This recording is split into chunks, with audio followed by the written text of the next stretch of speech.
Hello and welcome to today's SiteSwan Ask Me Anything open forum webinar live chat. We are here to answer your questions. I'm very excited to do this with you all today. If it's your first time, I'm Justin, co-founder of SiteSwan Website Builder, and we have an open format here. We ask questions, we get them answered for you. We will go into as much detail as you would like regarding a specific site, a specific account question, whatever. We're here to help. It could be a broad stroke question about sales tactics. It could be a narrow question about something very specific. We don't mind. The way in which, hey, we hit 25. I was hoping we get 25 people on here today. It's a Friday before a holiday weekend, so you never know. But I'm happy to have you all here. We had a decent number of registrants. I always get a little concerned on a Friday afternoon. Well, afternoon for some of you. But I'm glad you are all here. I promise I'll make it worth your time. I promise. Questions tab is where you will ask questions. A little bit about this. Only you and I and my moderators can see the questions. No one else can. That is designed so that you have privacy, meaning you can ask whatever you want, not having to worry about, oh, if it's a specific site you have a question on or whatever, we can communicate that way. And so questions tab. Do me a favor, everyone, let's practice using the questions tab. I would like you all to tell me how long have you been on the platform and how many sites have you sold? How many months or years have you been on the platform, or days or weeks, and how many sites have you got sold? My purpose is to help you sell as many sites as possible, one way or another. And if that means answering questions that you guys have about anything and everything regarding the web design business, I am eager to assist. So Thomas has been with us for a year and has 5 sites. Tammy, the all-star, since May with 24 sold. The last time we did one of these, you had 21. Holy cow. Christy, been actively using the platform for a couple of months. 2 sites sold. Design/sold already. A couple more in the pipeline. Yeah. Sean's been with us since January, but wasn't able to explore it until recently. Working hard on his first site and nearing launch. That's exciting. Terry, hello again. Been with us for 8 months, but 8 sites sold. I like that statistic. Wendy, 4 months on board with SiteSwan, in the process of selling her first site. Praneel is just getting started, only signed up 2 days ago. All right, Praneel, welcome aboard. I'm glad you're getting on one of these calls so early. Ron started selling last week and have 2 sites sold. Nice job, Ron.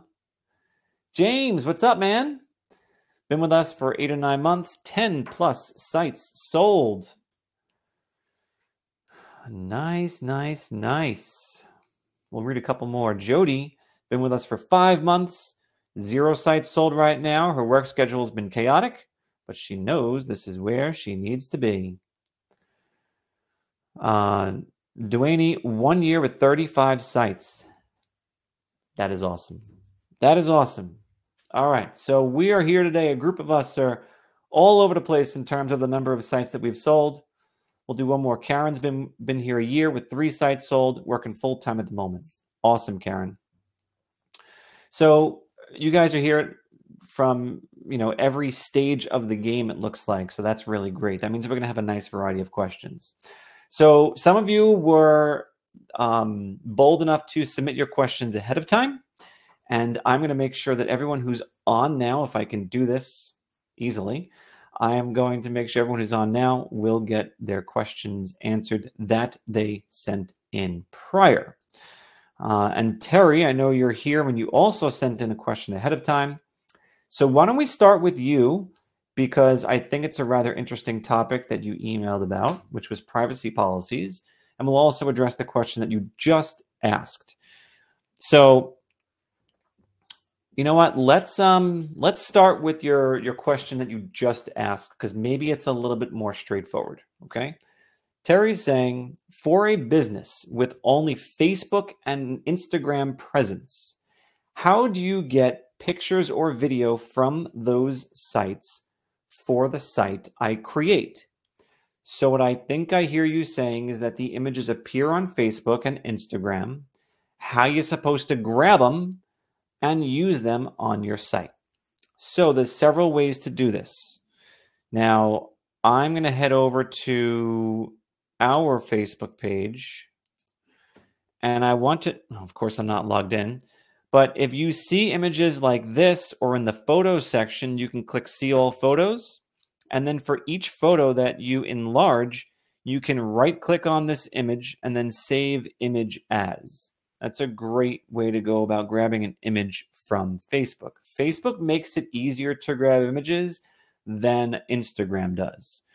So again, I'm just going to right click, save image as. That goes onto your computer, and then you can push it up to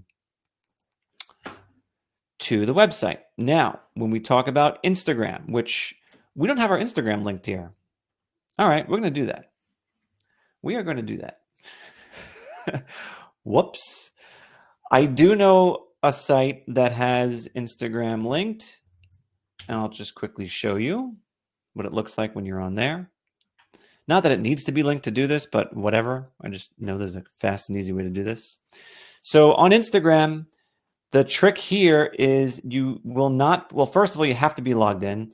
Second of all, it won't let you save this image. It almost doesn't understand it to be an image. So what you have to do is use a screen capture tool. And this is built into your computer. We have an article on this as well. So if you need to know how to do this, type in screen capture into the questions box and we'll send you a direct link. But what you're going to do is, like, if you have a Mac, for example, which I do, it's a simple keyboard combination of Command-Shift-4. And look what happens. The mouse turns into a crosshairs. And what I can do is I can click, drag, and whatever I see on my screen, I can capture as an image. It gets downloaded automatically to my computer.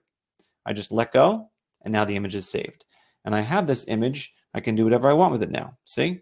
I can upload it to my site. So that's how that works.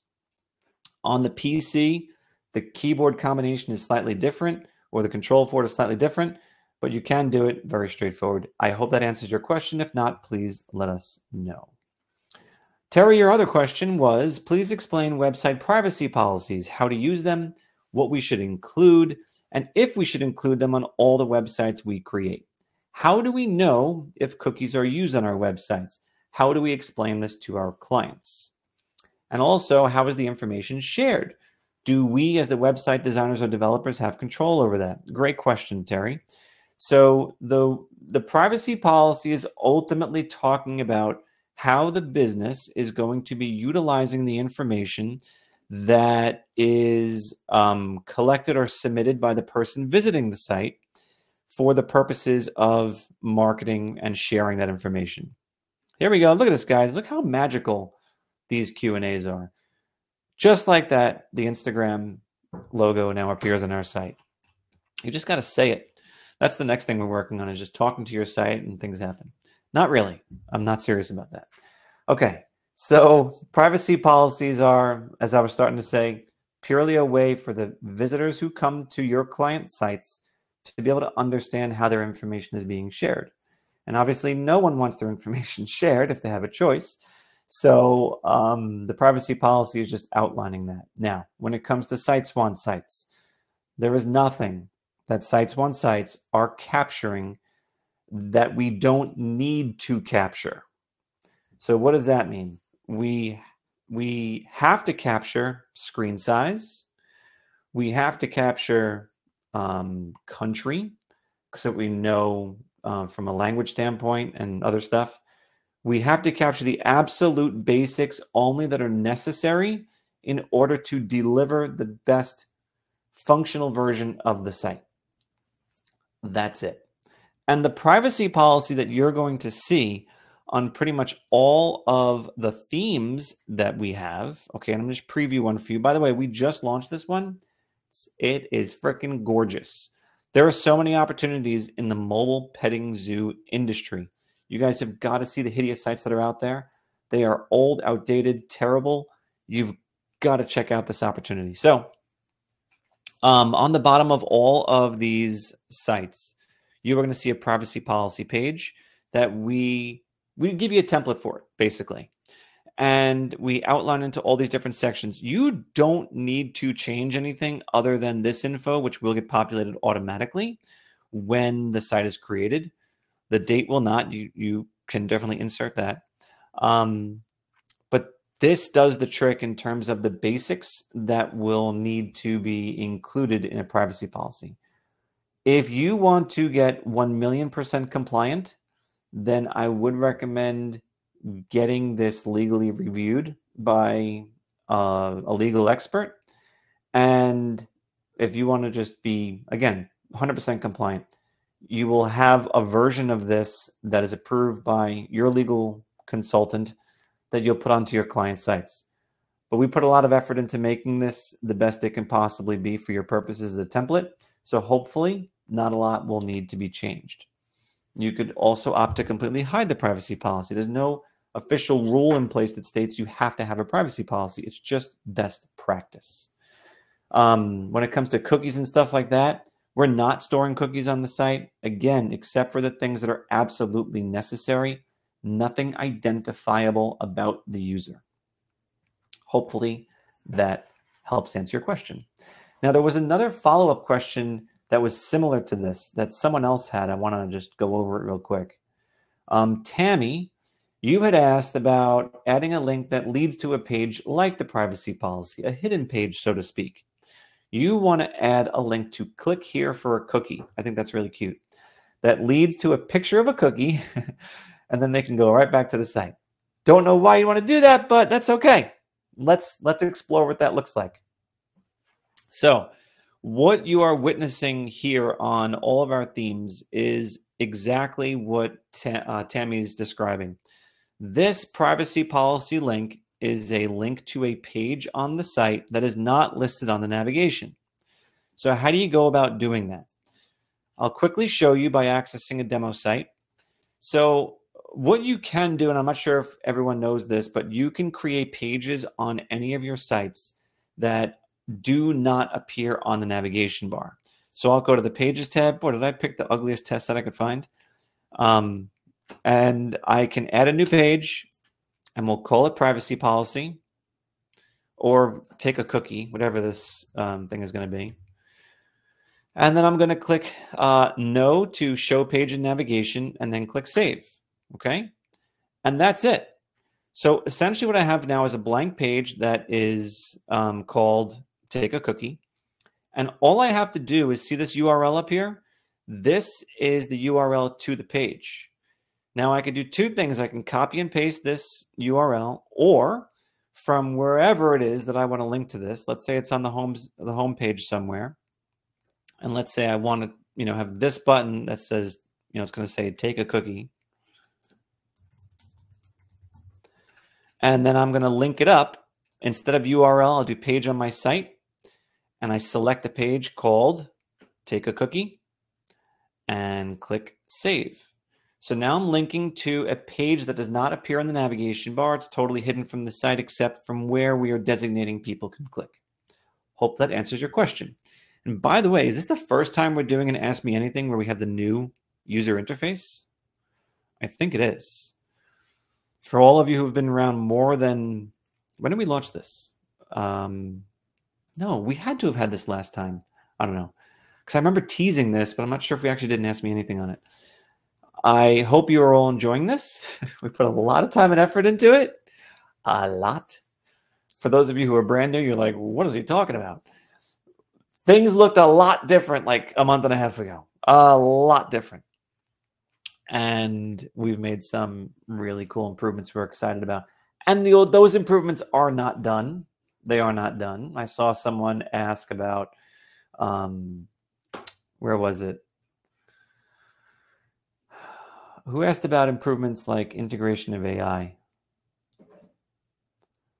I saw your name, and now I don't see it anymore. My moderators, if you wouldn't mind just putting in who asked the question, that would be awesome for me. This way I can just address them directly. So you did put it in, except for that one. I just missed that one. Okay. Sean, I think, said that. Thank you very much. So Sean asked about new improvements coming, like integration of AI. Yes, Sean, I would love to know if there was something in particular that you had in mind about AI, because we have a lot of things in mind about AI and a lot of things actively in development. Everything we're working on with AI is designed to make your lives easier and the whole process of selling sites, building them better. I think oftentimes AI can sometimes get in the way of you being able to do things the way you want to or need to.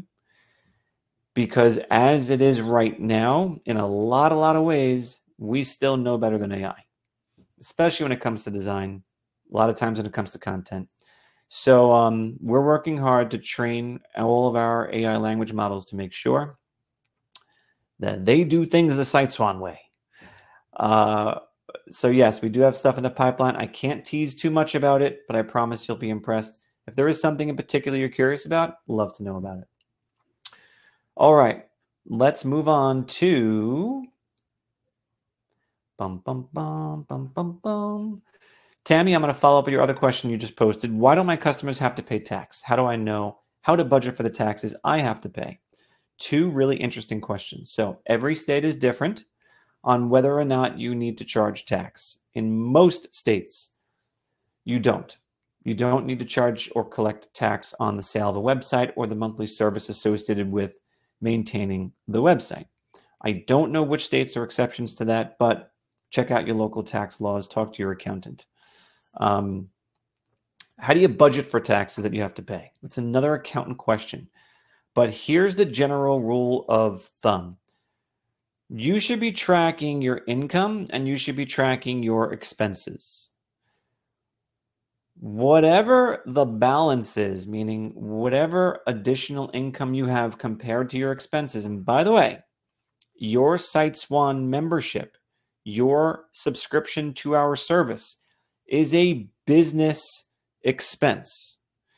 That is super important for you to understand that you have, that comes off of what you're charging your clients, in other words. So that's an expense. And then you have your income, which is what your clients are paying you. The difference between those two things is ultimately what you are going to have to pay taxes on. That's your profit. I'm using all real basic terminology here, okay? So with that is what you'll pay your taxes on. Now, everyone's different. Everyone's situation is different. So you'll need to figure out with your accountant the bracket that you fit into in terms of a tax bracket. General rule of thumb is 30% you should plan on mentally to have to pay at the end of the year. 30%. Again, that's the difference between what you've earned and your expenses. Most people will try to make sure that that difference isn't so great. And obviously, if you're paying yourself as well on an actual payroll, you will obviously have payroll taxes associated with that. We're getting a little bit in the weeds now, but have a conversation with your accountant. It's not nearly as scary as I believe you think it might be. Everyone has this question as new business owners. So having someone you can trust as an accountant, and accountants are not expensive, by the way. Some people think that accountants are going to cost them a ton of money. It doesn't. To be able to have someone you can ping on a regular basis to ask questions on, I think is really valuable and something that everyone should have in their life, whether they own a business or not, but even more so if you do own a business. Okay. Let's look at the question that came in from Barry.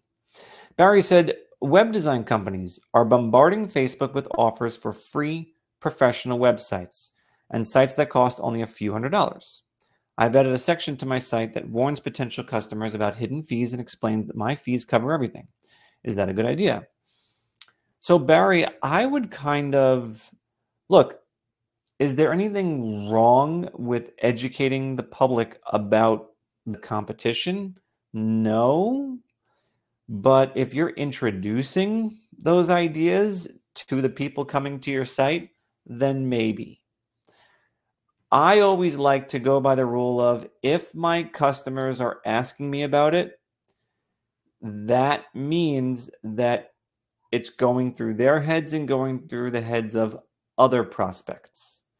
So I would kind of wait until you get a sales objection that is, hey, but I keep seeing all these things on Facebook about a free professional website and it only costs a few $100. Then you can start coming up with a response to that. Which, by the way, exactly what you said, Barry, is very true. A lot of those things that you might come across, I've only seen like one brand do this, is there are a lot of hidden fees. The quality is not there. The customer support is not there, etc. It's so easy to differentiate yourself from those things. When you talk about the fact that you're a local professional, a fellow business owner who is motivated to help them succeed because it helps you succeed, you're someone who's not overcharging in any way, shape, or form. Your fees are actually very reasonable. You have excellent response time, and you can actually meet, if they wanted to, face-to-face with them, right? The local connection that you can establish with the people in your community will far outweigh the difference in price. In fact, you will seem underpriced to them.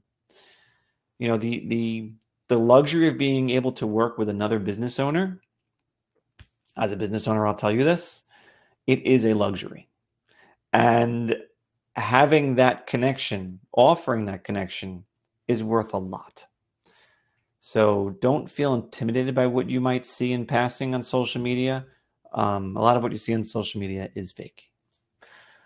All right, Thomas is saying, are those who have sold sites willing to share their charging prices? Meaning, what are other resellers charging? Thomas, I love that idea. If you all have sold sites, if you're willing to, post the average setup fee that you charge and the average monthly fee, and I will run through those and share with you what everyone is saying. I like that, Thomas. While everyone's doing that, so I'll swing back around to that in just a second. Pamela's asking, by the way, we're up to almost 40 people now. Thanks for signing on a couple minutes late, guys. Very happy to have you. Pamela says, what are the best themes to use for e-commerce product sites? I have a prospect who wants to set up a t-shirt and product site. So Pamela, is their core purpose to sell stuff online? If that's the case, then it falls outside of the realm of what SiteSwan is built for. I'll be perfectly honest with you, because when we talk about e-commerce sites, okay, we're talking about sites that expectations immediately start going through the roof. Oh, well, I need to offer, 2-for-1 specials and free shipping on orders over a certain amount. And I want to do a promotion of the site-wide 20% off. And I want to do, like, there's so many things that come with e-commerce that it's difficult to keep up. If Pamela, and I'm not sure which Pamela this is because I didn't look at your name, but if this is one of your first 24 sites, I would stay away from it. Wait until you get more comfortable on the platform. You've built up a good sized client base, and then maybe start to entertain some of these more advanced things. Depending on the number of products that you want to sell on the site would determine how I would advise you go about doing the e-commerce, because generally speaking, if you have like less than a dozen items on the site, the things I just mentioned generally don't come up. And then you can use our built-in e-commerce functionality through PayPal to make it happen. But if you get to more advanced stuff with dozens or, hundreds of products, dare I say, I would recommend that you get into a third-party solution. On our support console, we do talk about this. So if you all go to support.siteswan.com and you look at the section for e-commerce, we do make some recommendations on other e-commerce solutions that I would recommend you check out. Some of these might be able to do the trick up to a lot of those, features I talked about in a lot of products. Others, I mean, you might at some point just say, hey, you know what? Maybe something like a Shopify solution is for you or something like that. And then you push them over there. I don't know if I'd ever recommend that you take charge of setting up and maintaining a Shopify site. The amount of controls in there are so detailed. It's going to take you so long to work through them and get to understand it. It's a great platform, don't get me wrong. There's just a lot. I made the mistake of doing it for a client about 1.5 years ago, and I was in the weeds. I do this stuff all day long, and I couldn't figure out some really basic stuff. Like, I'm so used to using a simple solution like like SiteSwan, and I'm like, how do I add a hero image? I can't add a hero image? You're kidding me, right? This is an e-commerce solution. How do you not have a main image with a button that lets you browse categories? Like, it's just a lot. It's a lot. Okay. All right. Barry's also chiming in with this question. I'm unclear about site creation and cold calling. The recommended sales pitch says that you have already created a demo site, but that seems inconsistent with other videos. Good question, Barry. Good question. So let's talk about this. When you're doing cold calling, yes, the script does state something along the lines of, and let me just pull it up for you guys. By the way, 14-day launch plan. I hope you guys are all doing this. You need to be doing this. If you are doing this by yourself, God bless. But did you know that we offer personalized coaching? Did you know that? Did you know that there is currently no fee for that? Please reach out, type in the word coaching, and we will get you hooked up with some personalized assistance going through this 14-day launch plan. So the cold outreach template that we have an email template and we have a phone template, phone call template, telephone, whatever, voice, script. Thank you. So we don't specifically say the work has already been done in this one. On the phone, we do say it right here specifically. Okay. Now, here's the reason for this. So Barry's like, hey, why are we telling people we did it already if the process for creating sites is to get someone interested first, and then once they say yes and they schedule a time to go over it with you, then you build out the site. The reason we're saying this is because it's a last-ditch effort to get someone to agree to see it. So the way this goes is you're saying, are you the right person to speak to about this, meaning a brand new website for your business for only $499? And if they say, I'm not interested, that's kind of hard to come back from, right? That's kind of hard to come back from. So that's why we recommend that you say, I was afraid you were going to say that. I actually already built it. Can I send it to you anyway? Did you actually already build it? I don't know. But that doesn't matter, because what you are going to do after this is you are not going to just shoot them a link and say, what do you think? You are going to get their cell phone number and say, great, I'll make sure to send this to you. And you are still going to try to schedule time to go over it with them. You're not going to do it on the spot. You're going to do it at a later time. Okay?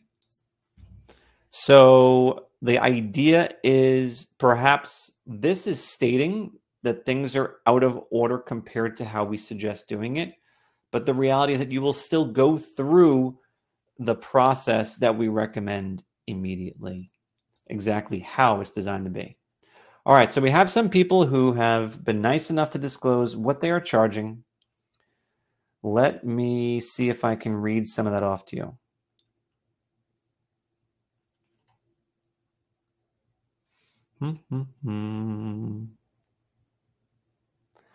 Wow, my moderators are kicking butt over here. All right. You guys are keeping them busy, though. I'll say that.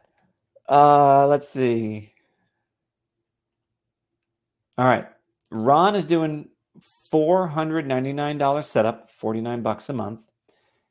Terry is doing 750 setup, 75 a month.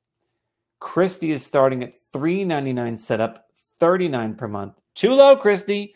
Too low, but it's obviously working for you, but still too low. Wendy is doing $8.95 up front. I like that, and $49 a month. KT is doing setup of $4.99 and then hosting of $99. I like that. Oh, that's nice. Terry says we have an annual plan of $1,500. I like that a lot. Sean's doing $697 up front and $150 a month for both the website as well as reputation management bundled in. I love that. Someone wrote in with reputation management questions. We'll try to get to that. Otherwise, $79 a month just for the website.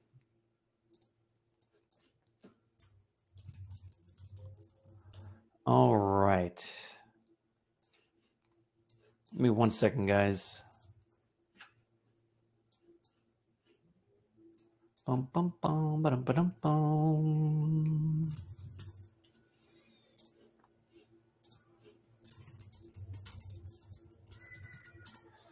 Okay.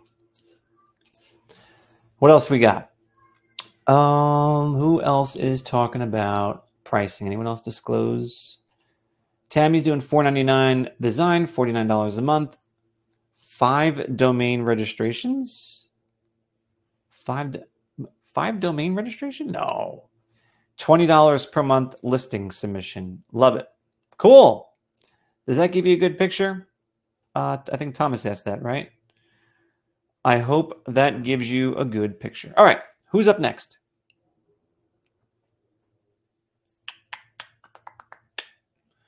Lee. Lee's saying, can we add Facebook and Google pixels on SiteSwan sites? And if someone wants more SEO services that they have sought out from another SEO company, would our sites be compatible for an SEO company to be able to do all the SEO tricks? LOL. All right. So first, can we add Facebook and Google pixels? 100%.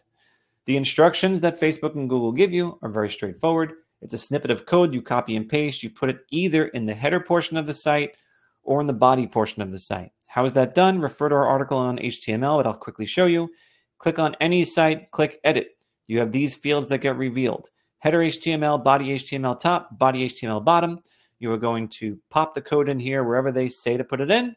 Save your changes, you're good to go. Then the pixel's there. The follow-up question was, if someone is hiring an SEO service, first of all, ask them how much they're charging. Ask them how much they're charging, because if they're willing to put down a bunch of money for SEO with somebody else, maybe they should be starting their SEO efforts with reputation management. They should be starting there with you. Here's the hard truth with SEO. I can talk for hours on SEO. Maybe we should do an SEO focused thing one time. Here's the hard truth, okay? We have built our platform from the ground up to make sure every single site in the platform has the absolute best chance of coming up first for local search results. I don't care what industry. Every single theme that we put out there is crafted specifically to be fully optimized for local SEO.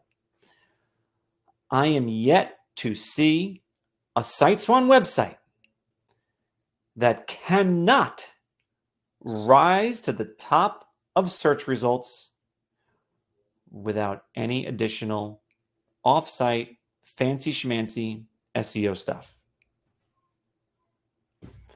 SEO companies will want to shoot me for saying that, but the truth is, if you build your site correctly from the ground up and it's on the right framework, and you've done a good job of not messing up all the content that we give you in our themes, your client will be delighted with the results that they get. Now, is it going to be overnight? No. Is it going to be in 5 or 7 days' time? No, probably not. You have to be a little bit patient, but with that patience comes really great results. I've watched it time and time again happen to all of our client sites and all of my personal website client sites. It feels magical sometimes, but it's real. Now, with that said, if someone was dead set on doing SEO and working with an SEO company, the short answer to your question, can they do everything they need to do? It depends. A lot of people assume that the website that they are going to be working on for SEO is built on WordPress, and which SiteSwan is not WordPress. And they're going to say, "Oh, I have this WordPress plugin that improves the site SEO." Guess what? You don't need a plugin on SiteSwan to make it perform the way a WordPress site does with an SEO plugin. Okay, that's the truth. So they can take their plugin and they can plug it. So the good news is that your clients don't need it. The bad news is that sometimes they might feel initially disappointed that they can't let this SEO company do what they need to do. Maybe that's the case. But truth is, you can save them a ton of money. Now, there are other things when it comes to SEO, off-site SEO, things that happen outside of the site. Link building is one of them. Any sort of PR is another one. If they just want to help with content, like I've seen some people, I spoke to this guy recently who offers like white label SEO, and like one of the things they do is they'll build out a bunch more pages on the site that talk about, each individual service in great detail, link it to different cities and towns. I don't 100% buy that that's like really, really effective, but it can work. Updating Google business profiles is a great form of SEO. And again, reputation management. Reputation management is tremendous when it comes to getting people search results locally, because people are looking at the reviews very, very heavily and seriously when they're analyzing which business they should even click to go to their website. So average star rating is important, as well as the number of reviews that they have and the frequency of the reviews. If you want to talk about reputation management, type in reputation management, and I will briefly discuss that and how it all works on our platform. Hoda says, what to do when a client is interested in my services, however, requested I give them time till their contract ends with their current web designer agency. So Hoda, I think that that's a relatively rare occurrence, because most agencies do not lock people into contracts, and it's kind of an unwritten rule that we don't do that in this industry. If they are working with a relatively large company like a web.com or Squarespace or something like that, 99% of the time they will refund for any unused time on the platform. So if it is one of those main, big companies, so to speak, then that's usually not an issue at all. If it is a private agency, look, everyone in this space, and everyone here included, we don't want to be forcing people to work with us, right? I mean, we don't do that to you, and you shouldn't do that to your clients, and other agencies shouldn't do that to their clients. You don't want to force people to work with them. And that's kind of a thing that a lot of agencies subscribe to. So I don't think you will be, you won't be tasked with having to deal that much with that situation. I wouldn't be surprised, Hoda, if this is a one-time occurrence where you're working with an agency that locks clients in or gives you the feeling that they've locked in. But in terms of, so what are you actually going to do about this, right? I would say, what are you going to do about this? Number one is learn what the agency is, who they are, and maybe you can call as a mystery shopper to find out exactly what their policy is about canceling early outside of the agreement. Number two, ask the client to make sure they fully understand what the cancellation policy is and the penalties associated with it. And then the third thing I would do is to understand how much they're paying, right? If they are paying a very minimal amount, or it's less than what you're charging, maybe you want to tell them that you'll give them a discount off your service for that period of time up until that contract runs out. This way you can assure yourself that you have the client on board. You switch the domain over right away, and you can start getting them ahead, because let's be honest, right? If their service sucks, if their search results suck, then they are just putting off their own success. Like, to me, I would be happy to, if I really had to, double pay for something because the current service I have stinks and I can't get out of it, but I need what it is that this other company is offering. So, but look, worst case scenario, you get a deposit from the client, like toward their setup fee, or maybe they already paid their setup fee, and you just wait it out. Worst case. But I would definitely make sure that you have some sort of proof that they have in fact filed for their cancellation and that things are in order to get it canceled and get that date settled. It's a rare occurrence. I don't want to scare anybody here. That's a rare occurrence. First time I've heard that. All right. I am kind of curious, since we have a couple of questions now at SEO, if you would like a separate focused session like this that's only focused on SEO, or if there's another topic,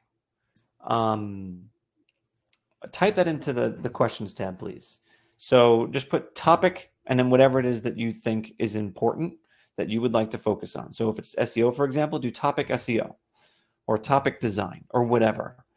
And I would love to know that, because we want to craft these sessions for exactly what it is that you guys need answers to. All right, this question came from Praneel, who's relatively new, and my moderators already answered it, but let's take a look. When visitors and prospects to my site enter messages into the Contact Us section, how is the lead info received on my end? So let's do this. Let's go to a site in our dashboard that doesn't look hideous like this first one. How about this one? Did I mess this one up yet? Let's find out.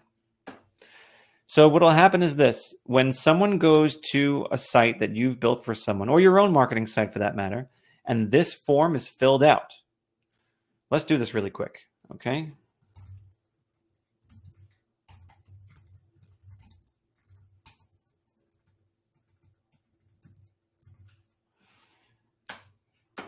All right, your message has been sent. Now, let's go back to our dashboard, and let's see for Arizona State Masonry. I'm going to click on here, and then I'm going to click View Form Submissions.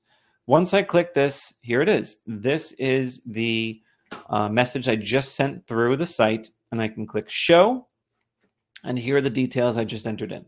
Okay? That is how that works. Now,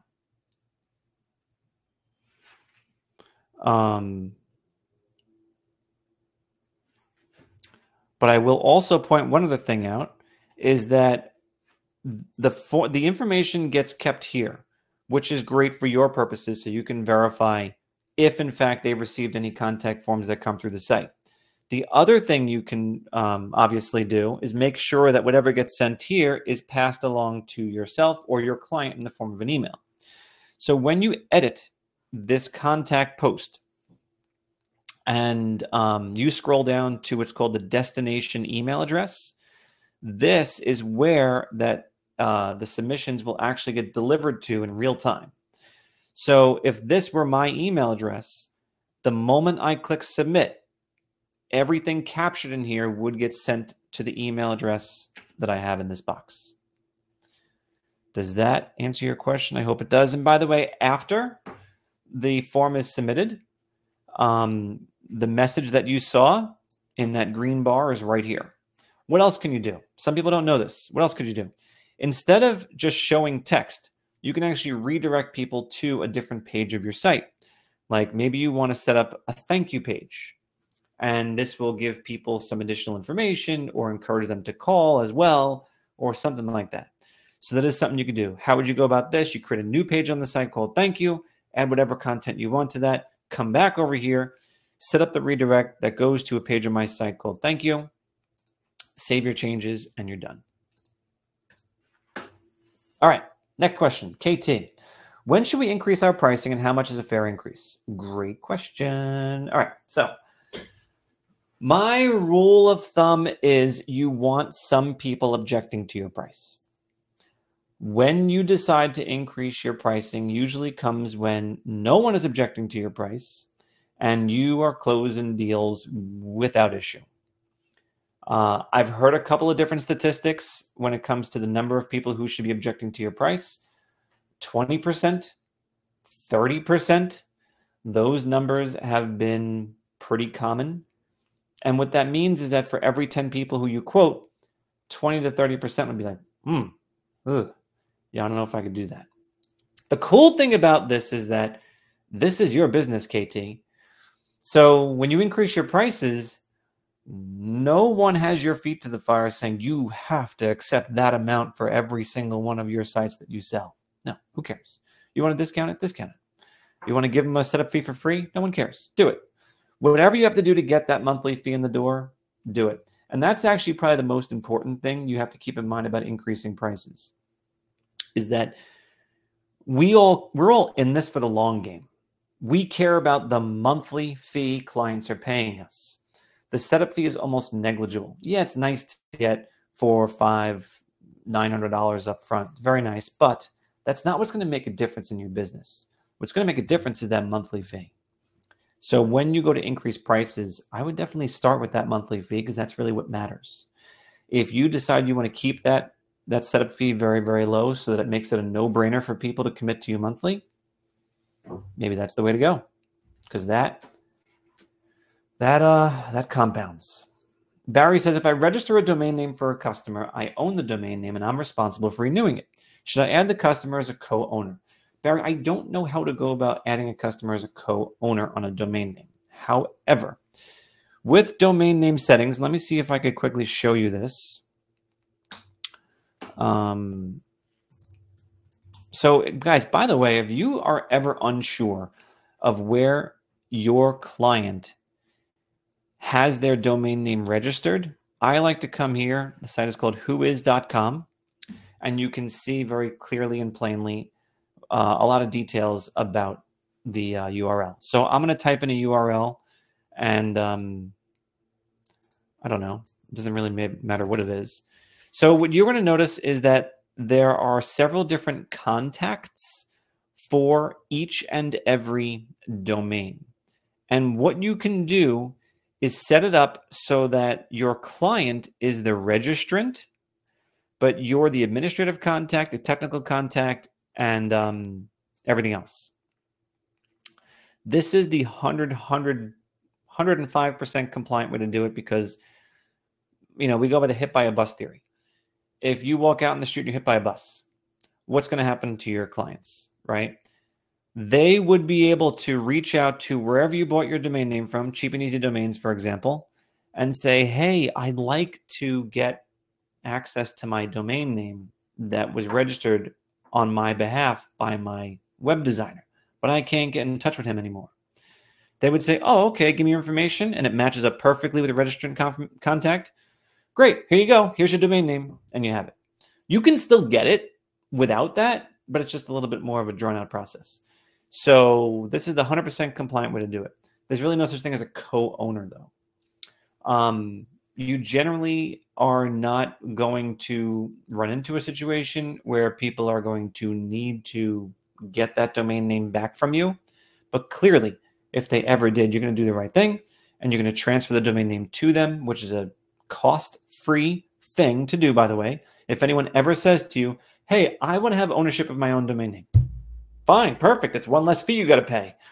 You give them what's called an authorization code. You transfer the domain name to wherever they want to register it.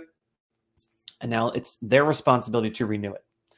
Why do I like registering all of my client domains? Because I'm in complete control. I've had too many clients say to me, Justin, oh my God, my site's down. What happened? What'd you do? How'd you guys mess this up? And I'm like, they're panicking. It's like a Saturday afternoon. I'm like, oh my God, what happened? I'm checking the site, it's not loading. I'm like, what's going on? And then I come over to whois.com. I type in their domain name, and the expires date was yesterday. So it's their fault. But it comes my problem because they don't know the difference between the domain name and its expiration date and the website service that I'm providing. It's not clear to them. So that's why, Barry, we always recommend that you secure the client domains on their behalf. All right, next up is T. John says, how do I add a plugin to my site? The thing is, the plugin is downloaded and has to be uploaded to the site. Is there a workaround or am I missing something? Please help. Can you be more specific? Because I don't know if I understand this. The thing is, the plugin is downloaded and has to be uploaded to the site. So I'll say, I'll do like a blanket answer here. There are no plugins for SiteSwan. There's nothing to plug in. However, if you're using a third-party service like, for example, scheduling software, we use it ourselves. We use one called Calendly. So if any of you have booked a call with one of our sales reps to sign up with us, you likely went through Calendly to do that. So services like that will give you a little snippet of code that you can copy and paste, and I'll show you how you would add it. So let's just say you wanted the code to be here. Okay, you click Add Section, scroll down to HTML, click that, click Add to Site, and now you're going to edit this, and you're going to take whatever that code block is that you were given by that third-party service, and you're going to paste it in this box and then click Save. And that's it. It's very easy to add. I'm going to leniently call these plugins, but they're really kind of like little apps almost you would add in. That's how you would go about it. I'm going to delete that. We're good to go. Now, someone else asked about this beforehand. I just want to reference that real quick. Wendy had asked this. Wendy said, can we add an appointment scheduling function to the websites? And yes, you certainly can. I just gave you one example, which is Calendly. Let's head back on over to support.siteswan.com. And we have a section where third-party integrations, we talk about having scheduling appointments. So there's two that we recommend, Schedulista and Calendly. You can check that out. There's also some other stuff that people are sometimes interested in. Oh, by the way, whoever asked about the Facebook pixel before, here's an article, and I forgot we had this article. So you can check this out step by step on how to add the Facebook pixel into your SiteSwan site. And yeah, hopefully that helps. All right. Let me just see if T-Joan followed up or anything. No, if there was more to that question, T-John, please let me know.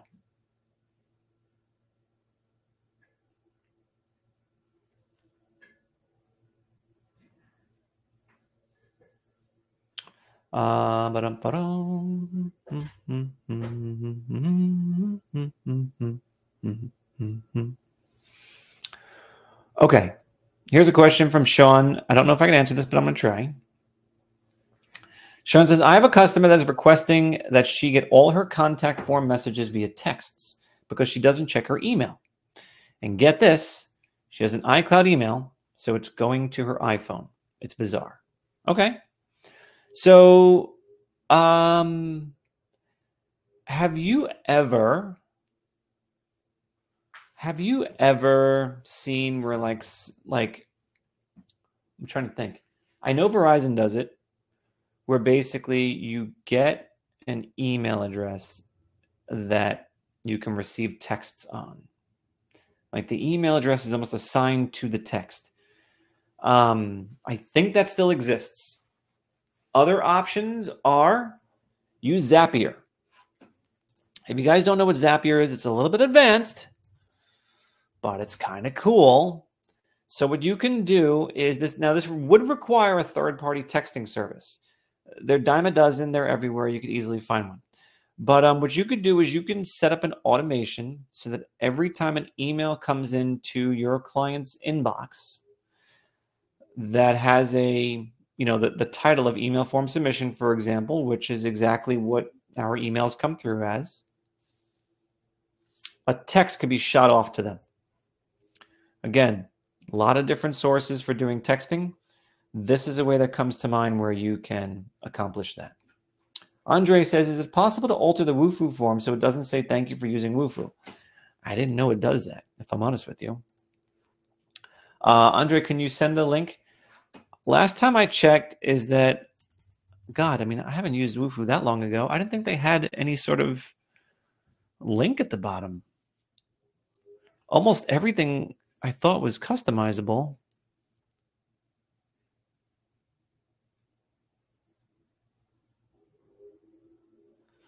There's no, so maybe if you're on the free plan. Oh, here it is. Yeah. So customized branding. You might need to be on the starter plan in order to not see the Wufoo name when you're displaying a Wufoo form on your client site.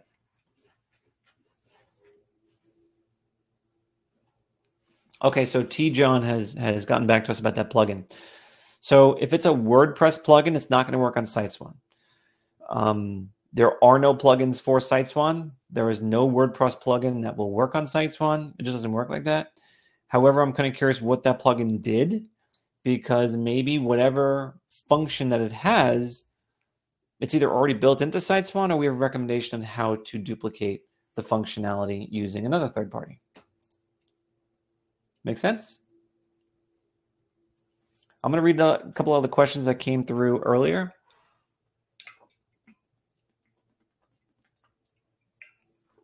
I really should have had lunch before this. I should have.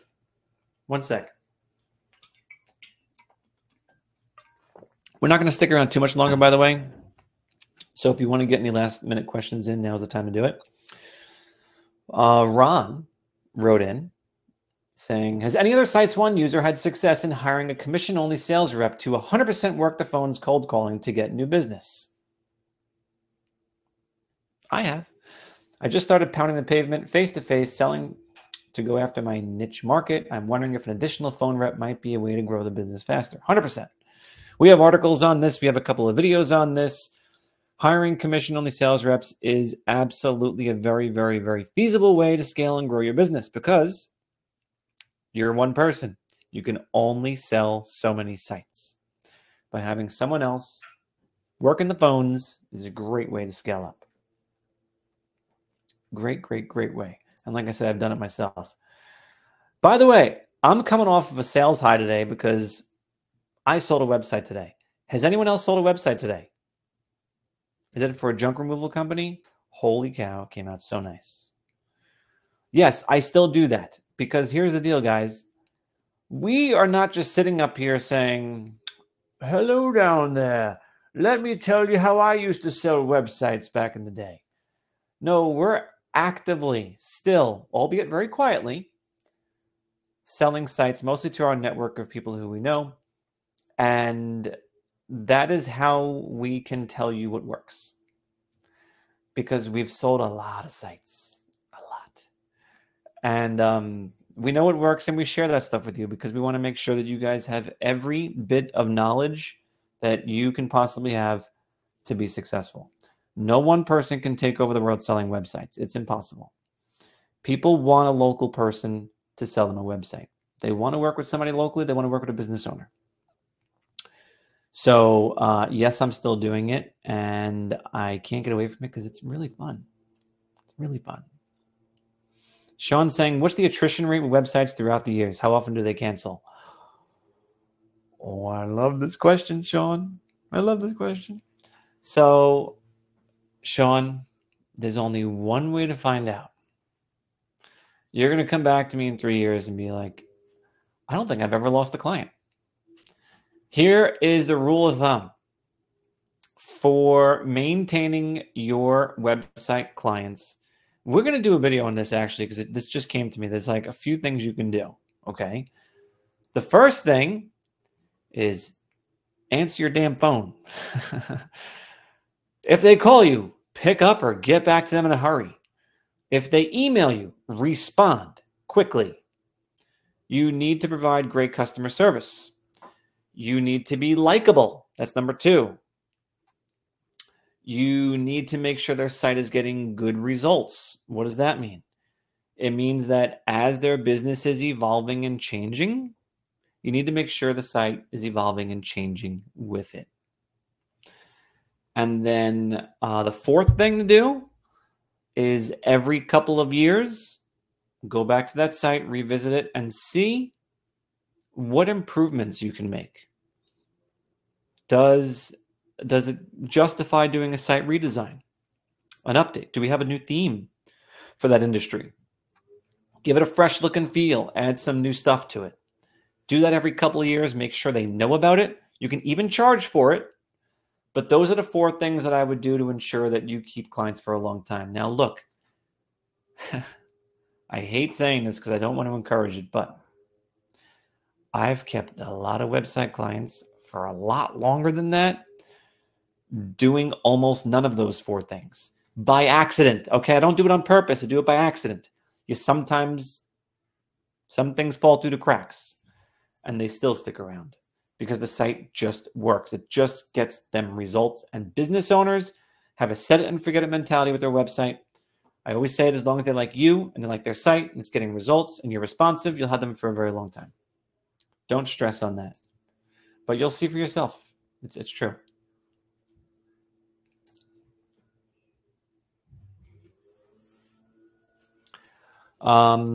Any final questions? Post them now. I'll read one more that came in before, just to be fair to the folks who spent time sending their questions through ahead of time.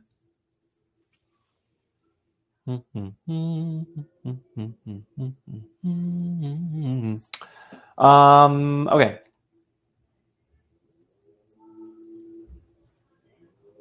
Let's see.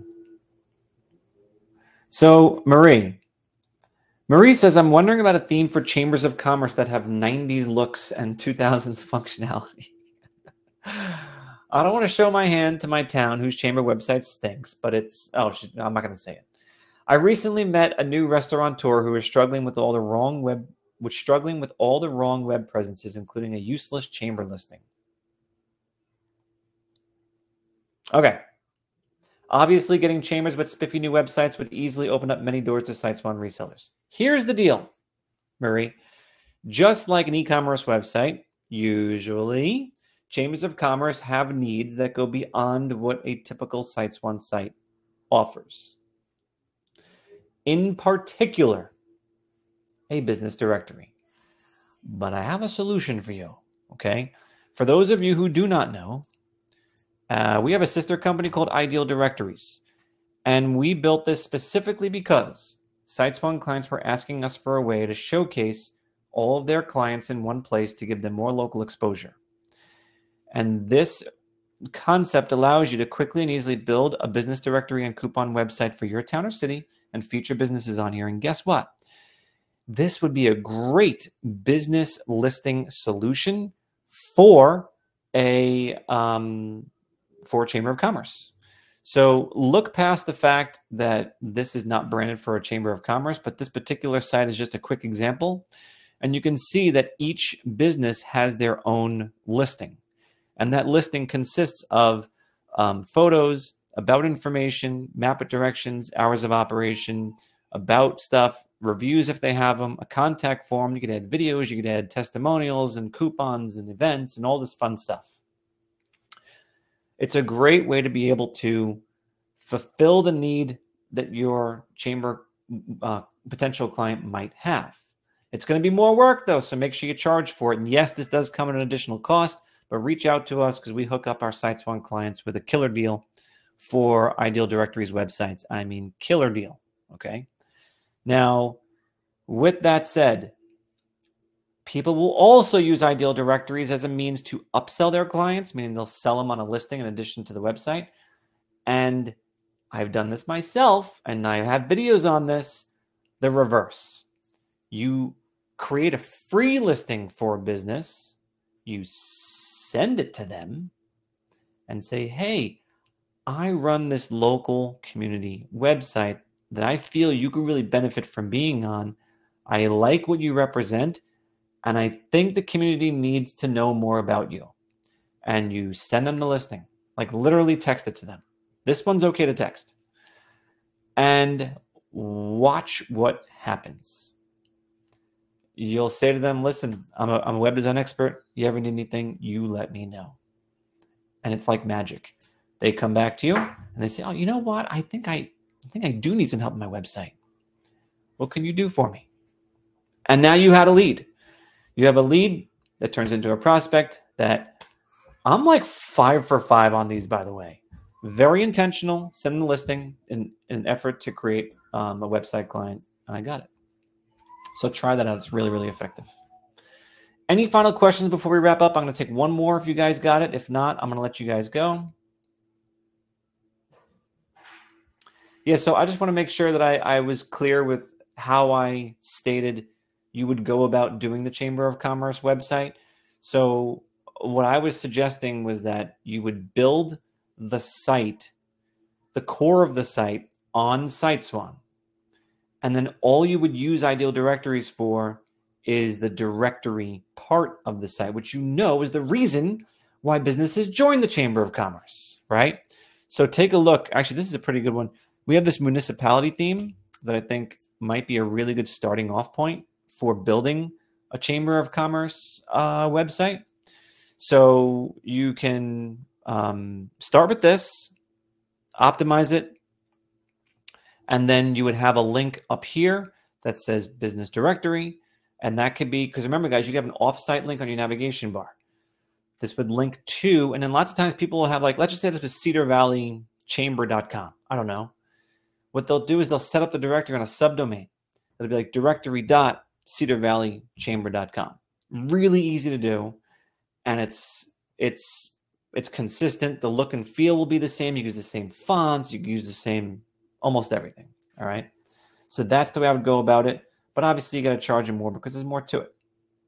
All right. I say we stop here. You guys have been awesome. Do me a favor. Every one of the questions tab, give me one key takeaway from today. What's one thing you took away from our conversation?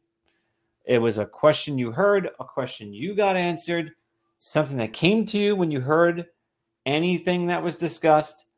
Give me one key takeaway. I'm going to read them off real quick before we wrap up because I want to make sure that these are working for you. And also, when you hear someone else's key takeaway, it might make you realize that you missed something. Kirsty says, I'm walking away thinking our price is too low. Pamela says, I feel like there's an abundance of opportunities and tools that I know about. Karen's like, I didn't realize you guys offer free coaching. Yup, it's kind of new, so I don't blame you for not knowing. Terry appreciates the privacy policy. Sean says, are the listings optimized? Oh, are they ever? Yes, they are. Sean, quick question about SSL certificates. Yes, Sean, if a site is on a subdomain, it still gets the SSL certificate. Don't you worry about that. Kabine says, yeah, I would love the free coaching. Sean says, understanding other pricing structures and free coaching sounds awesome. Good. All right, cool. Well, I'm glad you guys all did this with us today. And I think it says something about everybody here because it's a Friday before a holiday weekend, guys. And you're spending your time trying to grow your business. And I commend you for that. Not everyone is here. We got a lot of subscribers. Not everyone is here. You guys are here because you care and you want to make your business and your life better. And I applaud you for that. I hope to see you next time with fresh new questions. And we will be doing these. I'm not sure when we will be doing the next one. Sean is already volunteering a different time. Thank you, Sean. We'll take that into consideration. And of course, these all do get recorded. As a matter of fact, if you missed the beginning or any part of this, stick around because the moment I click end event, the replay is going to start from the beginning. All right. Thank you all again. Have a great, nice, long weekend. Talk to you later.